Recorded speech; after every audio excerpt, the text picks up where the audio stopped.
She was known as the Queen of Snakeheads, a woman who controlled one of the most prolific human smuggling rings in modern history.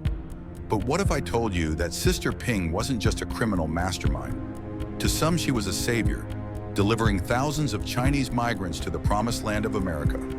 But for others, she was nothing more than a ruthless trafficker who exploited desperation for profit. How did she rise from a humble background in rural China to become one of the most feared and respected figures in New York's underworld? And how did her criminal empire operate for decades before law enforcement finally caught up with her? In this episode, we're going deep into the shadowy world of Sister Ping, her criminal empire, her methods, and the tragic stories of those caught in her web.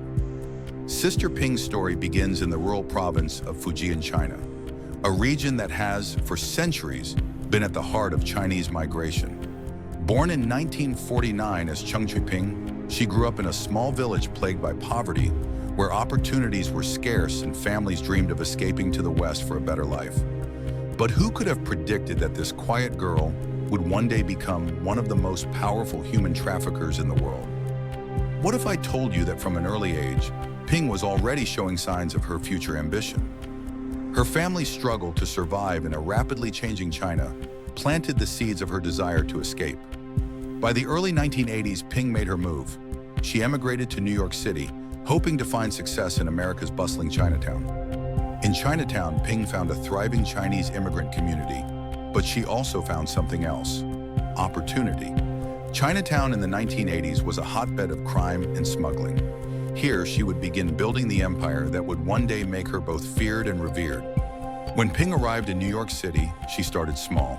She opened a modest general store in Chinatown, selling everyday goods to the local Chinese population. But behind the scenes, something much larger was happening. Ping wasn't just selling rice and noodles. She was building connections with newly arrived immigrants, many of whom had come to the US through illegal means. And it was here, in her small shop, that she began quietly offering a different kind of service. What if I told you that beneath the surface of her quiet life as a shopkeeper, Ping was already beginning to establish herself as a snakehead, a human smuggler who could move people across borders and into the US? At first, her operation was small, but it wasn't long before Ping saw the immense potential of this illegal business. She knew that thousands of people in China were desperate to escape poverty and political oppression. They were willing to pay thousands of dollars, often money they didn't have, for a chance to reach America. But the journey was fraught with danger. Ping began to tap into this desperation, organizing smuggling operations that would bring Chinese immigrants to America. And as her reputation grew, so did her empire. By the late 1980s, Sister Ping had become one of the most trusted and feared snakeheads in New York. As Sister Ping's reputation spread through Chinatown, so too did her network. But her smuggling business wasn't confined to New York. It stretched across continents. Ping organized elaborate smuggling routes that took migrants from China through Hong Kong, Thailand, Burma, or Mexico, before they were finally transported into the US. But here's where things get even more dangerous. The journey that these migrants endured was brutal. They were often packed into overcrowded boats, enduring months at sea without proper food, water, or sanitation. Others were smuggled across treacherous land routes, hidden in the backs of trucks or inside cargo containers. Many didn't survive the trip. What if I told you that even though the journey was perilous, thousands of migrants were willing to risk their lives because they believed Sister Ping could deliver them to the American dream? She charged as much as $40,000 per person for her services, an astronomical sum that many families in Fujian couldn't afford. But that didn't stop them. For those who couldn't pay up front, Ping offered loans, but there was a catch. Once in America, these migrants were forced into indentured servitude. They were required to work in garment factories, restaurants, or even brothels until they could pay off their debt, often under dangerous or exploitative conditions. In 1993, the world got a glimpse into the dark side of Sister Ping's smuggling empire when a ship called the Golden Venture ran aground off the coast of Queens, New York.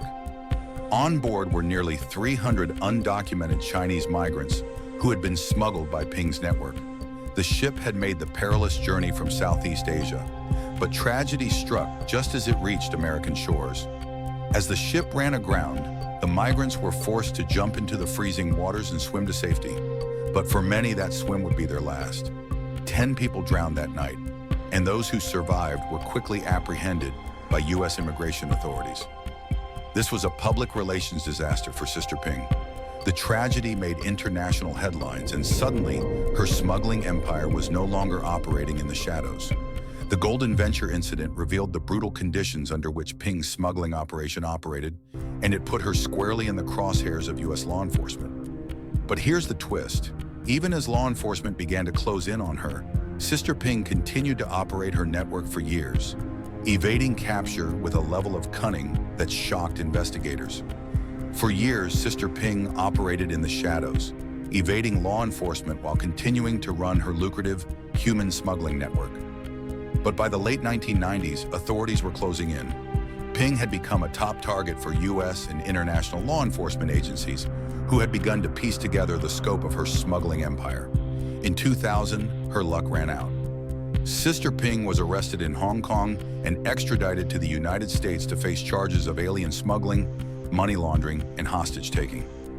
The arrest was a major victory for law enforcement, but it was just the beginning of a long legal battle. But what if I told you that even after her arrest, Ping's network continued to operate? Prosecutors revealed that her organization had trafficked thousands of migrants into the U.S., making her millions of dollars. But the most disturbing revelation came during her trial, where it was revealed that Ping's network wasn't just about smuggling, it was about control. Migrants who failed to pay their debts were often kidnapped, tortured, or held hostage until their families in China could pay. In 2005, Sister Ping was convicted and sentenced to 35 years in federal prison.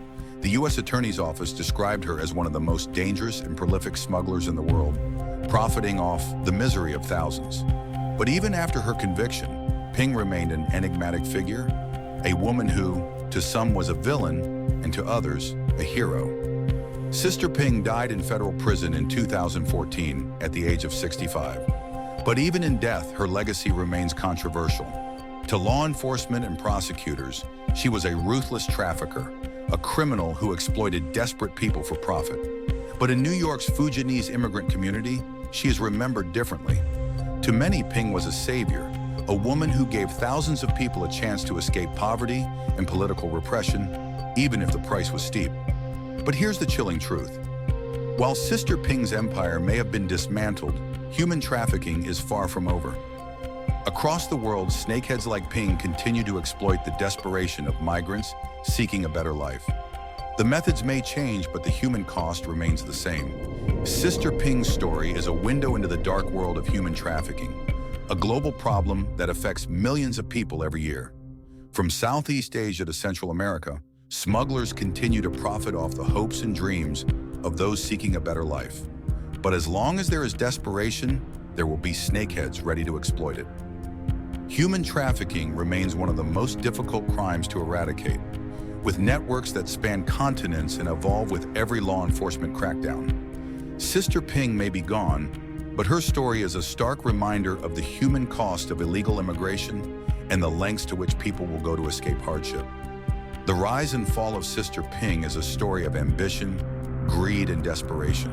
She built an empire on the backs of vulnerable people, offering them the chance to chase the American dream while profiting from their suffering. But her legacy is more than just a tale of crime. It's a reminder of the complex nature of immigration and the human stories behind the headlines. As we continue to face global challenges around migration, the story of Sister Ping serves as a cautionary tale. The dream of a better life comes at a cost, and for many that cost is far greater than they ever imagined. Turn on the notification bell so that you are the first to enjoy the most compelling crime documentaries. If you enjoyed this video, then click here for another video delving into the inner world of the world's most notorious criminal organizations.